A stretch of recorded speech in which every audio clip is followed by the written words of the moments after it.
Hello, my good friend. Welcome back to Yoga with Paige. So, as my personal yoga practice deepens and as I practice more and more and kind of dive into other ways of practicing while stepping back from other things, this makes sense to me that as I take you along on my personal journey, that I will be explaining why I do certain things, why I don't do certain things, why I practice a certain way, why I don't say something, just like our Namaste video, why I don't end my practices, my classes with the word Namaste. That is an example.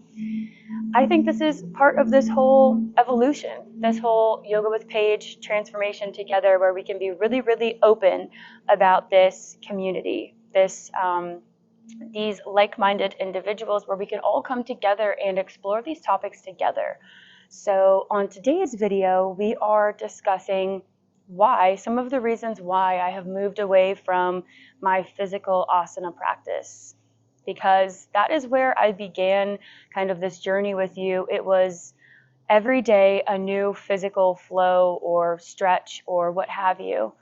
And it took me a little bit to accept the fact that I am moving away from that, but once I did, it really opened up a world of freedom, and I'm feeling way more creativity and heartfelt connection than ever before. So stay tuned to this video and check out the reasons why and see if any of this resonates with you as well.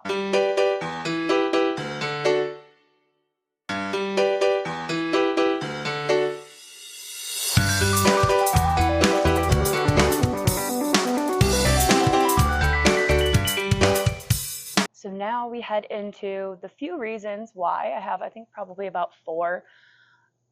A few of these could probably kind of go together. They could kind of be under the same umbrella. I'm just going to kind of talk this out with you and kind of just open up this discussion on listening to ourselves and knowing when it's time to stop. I think that is a very valuable lesson that we practice in our yoga practices, and something that can help us mirror our minds with what we learn through our physical bodily practice, if that makes sense.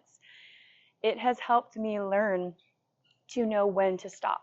When is the stopping point, when to push further and when to stop. And I needed to dial it back a little bit, and now I'm refinding that passion for the physical practice again. So my biggest reason will be at the end. Like I said, there's only a few, so we'll get going on those right now.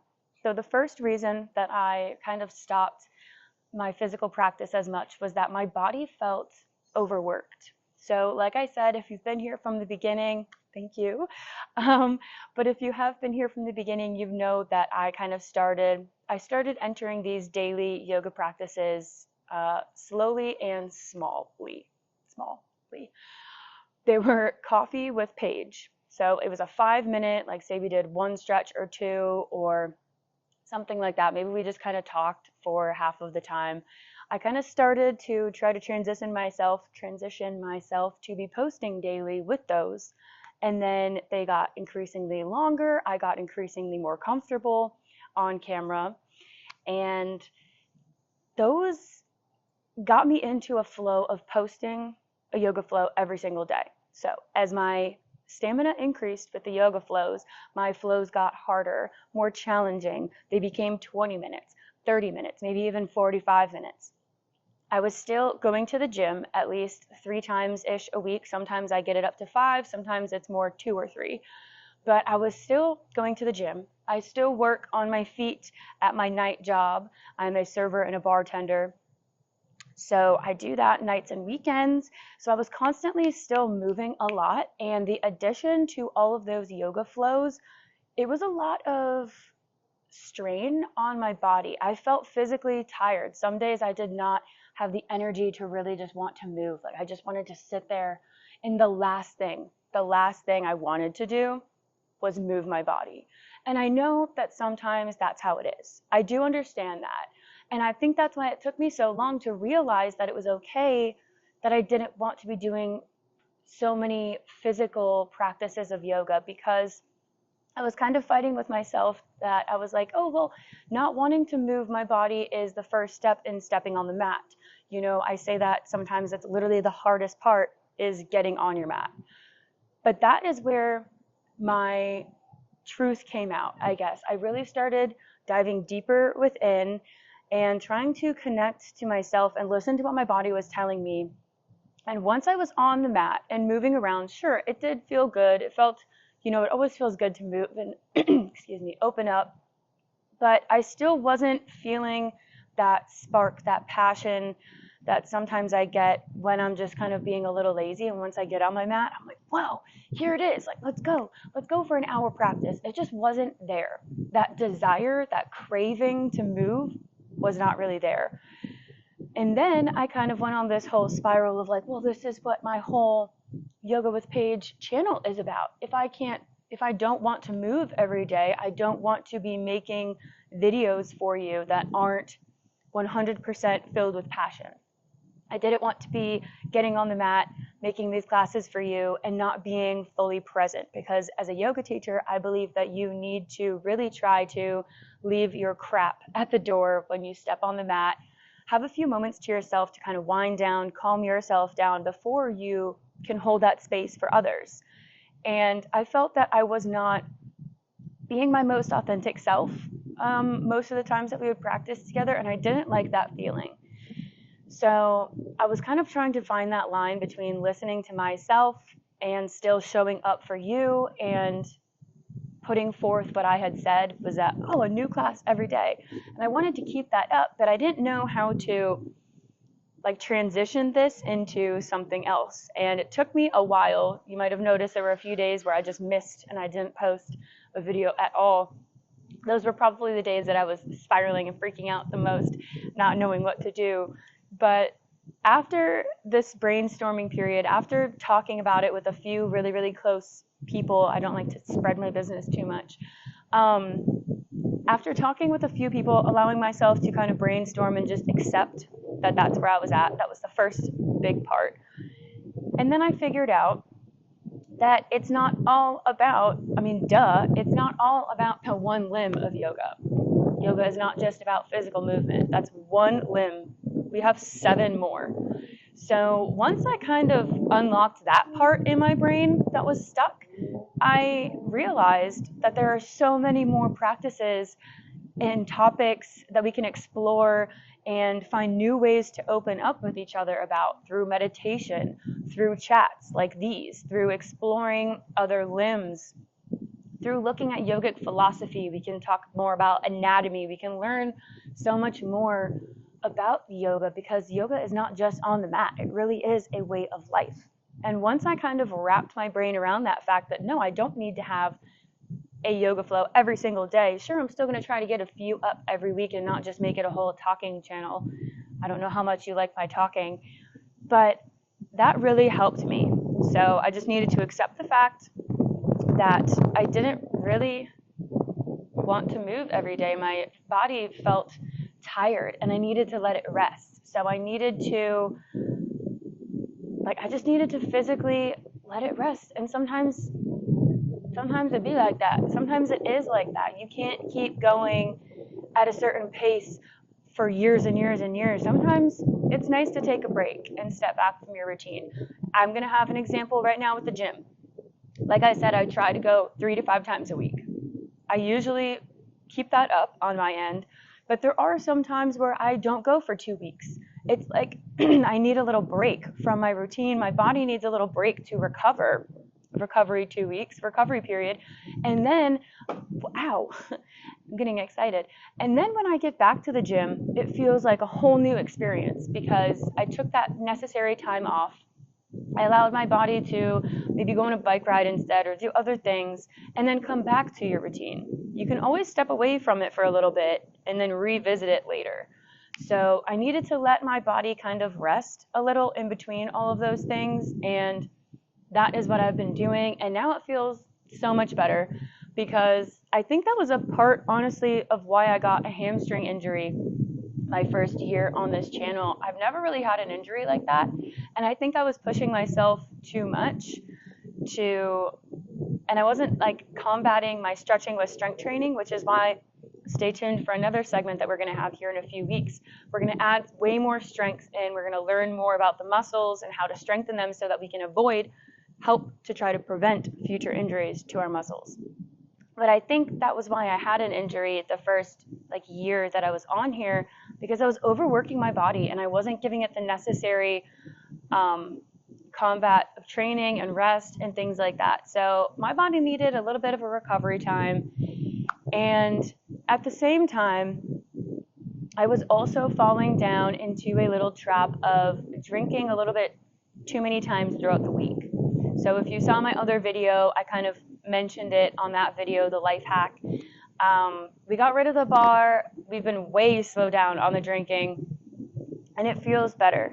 So that was a part, if you wake up, if you drank a little bit too much the night before, you wake up, you're kind of like, even if you're not really hungover, you just feel, your energy is down. You probably slept like crap the night before, all of those things.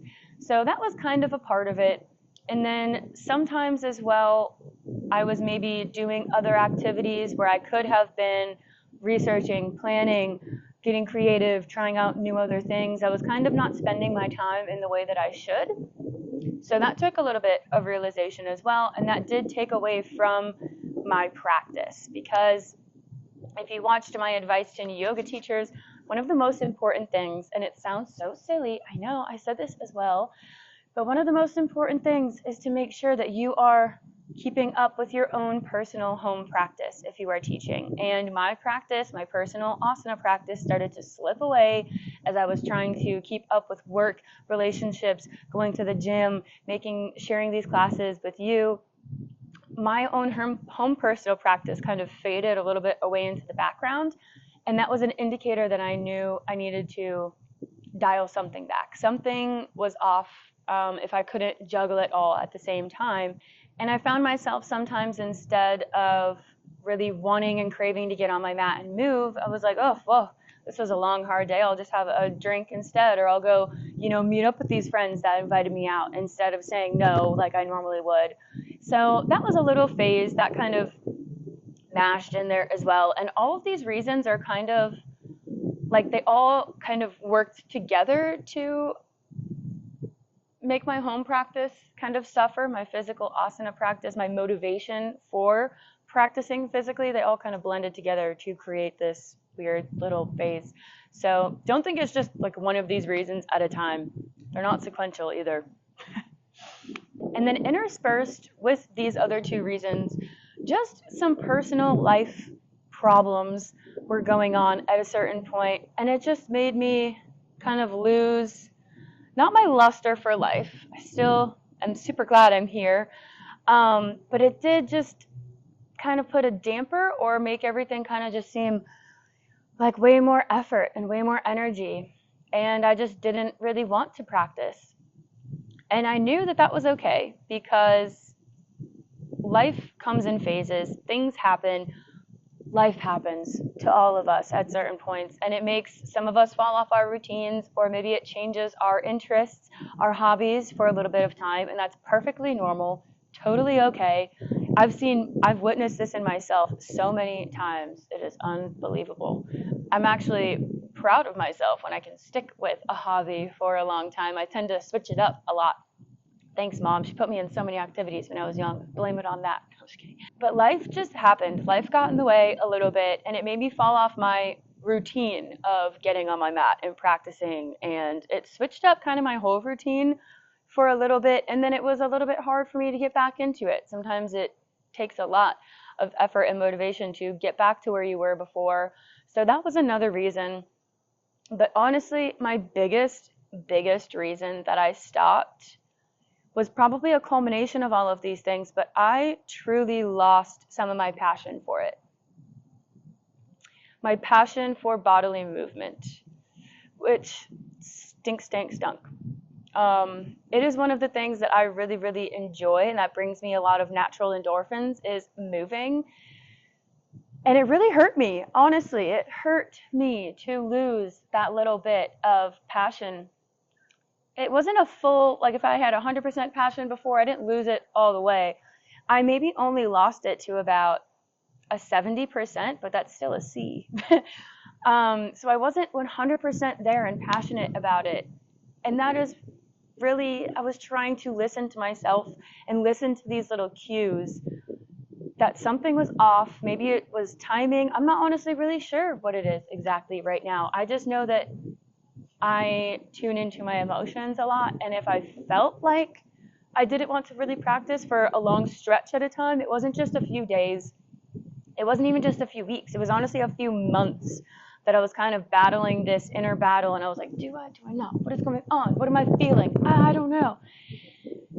So I just had to kind of sit with myself for a while and just watch this pattern unfold. Just watch my behavior, watch my reactions to things, and know that it might have been me growing in a certain way. It might have just been a combination of me thinking and observing different things and thinking different ways.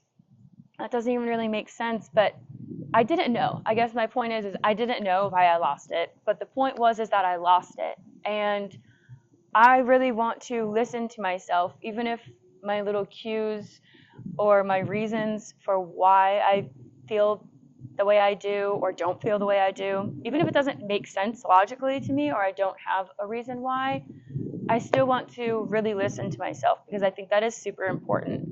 You know, when we say like your gut knows, I really do think that we innately have a lot of subconscious knowledge that we don't listen to a lot. And that's what I was trying to practice. So even though there's not a logical reason why I kind of lost that feeling, I wanted to listen to it.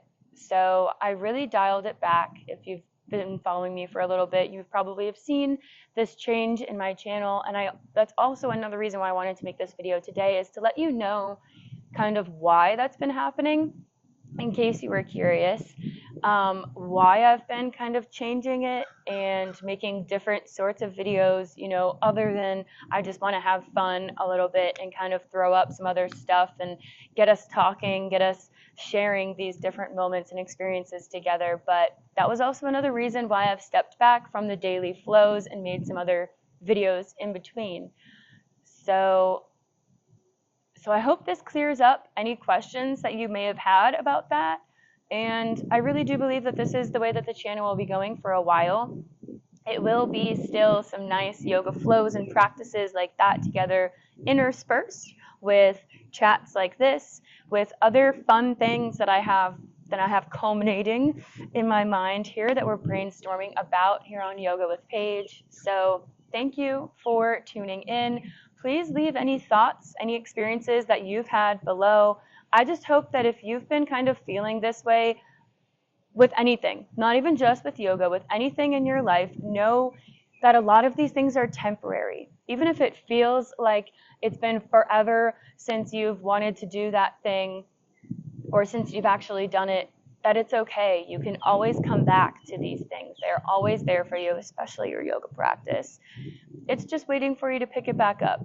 So sometimes relieving some of that pressure off of yourself actually just loosens the reins a little bit, and you'll find yourself wanting to get back to it maybe quicker than you thought. So I appreciate you tuning in and listening to another one of my little rants and rambles. Let me know how you like these kinds of videos other than the yoga flows, and if you have any suggestions or topics that you want to explore, I will definitely appreciate the feedback in the comment section below. So if you found any of this helpful or interesting, please give this video a thumbs up. Hit that subscribe button if you're not already. Ow! Shame on you, shame on me. Ow, that hurt. Ah, it's not funny. I don't know why they call it a funny bone. But in other words, I will see you next time we meet, whether for a chat or on the mat. Take care, my lovely friend. Have a blessed rest of your day.